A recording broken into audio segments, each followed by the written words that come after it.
पंजाब में विधानसभा चुनाव को लेकर सभी राजनीतिक दल अपनी अपनी योजना बना रहे हैं। इस बीच बीजेपी और शिरोमणि अकाली दल में गठबंधन की चर्चाएं जोर शोर से चल रही हैं। दोनों पार्टियों में सीटों के बंटवारे को लेकर बातचीत भी चल रही है, लेकिन मामला यहीं फंसा हुआ है क्योंकि बीजेपी ज्यादा सीटों पर चुनाव लड़ना चाहती है।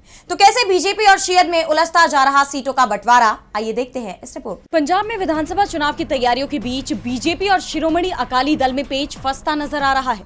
चर्चा है कि इस बार का चुनाव दोनों दल साथ लड़ सकते हैं, जिसे लेकर लगातार बातचीत चल रही है। लेकिन बीजेपी की डिमांड ने शियद को नाराज कर दिया है। सीट बंटवारे को लेकर दोनों दलों में तनाव देखा जा रहा है।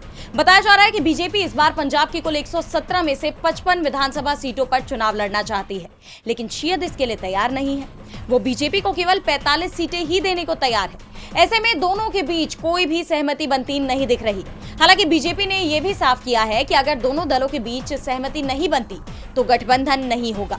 ऐसे हालात में बीजेपी अकेले सभी 117 विधानसभा सीटों पर चुनाव लड़ने की तैयारी कर रही है, यानी दोनों दलों का गठबंधन सवालों के घेरे में है। वहीं कांग्रेस ने भी बीजेपी और शियद के गठबंधन पर तीखा हमला बोला है। कांग्रेस के वरिष्ठ नेता डॉक्टर राजकुमार वेरका ने कहा कि बीजेपी और अकाली दल के संभावित गठबंधन से पंजाब के लोगों या इन दोनों दलों को कोई फायदा नहीं होगा।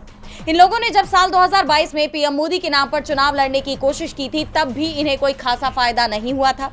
साल 2024 के चुनाव में भी राम मंदिर और पीएम मोदी के नाम पर इन्होंने चुनाव लड़ा था, लेकिन कोई फायदा नहीं हुआ था।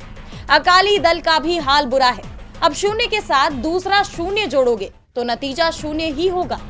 कांग्रेस ने बीजेपी और शियद को आईना दिखाया है। बहरहाल दोनों दलों के इस गठबंधन पर अब फैसला क्या होता है, बीजेपी और अकाली दल में सीटों के बंटवारे पर कोई सहमति बन पाती है या नहीं, ये देखना होगा।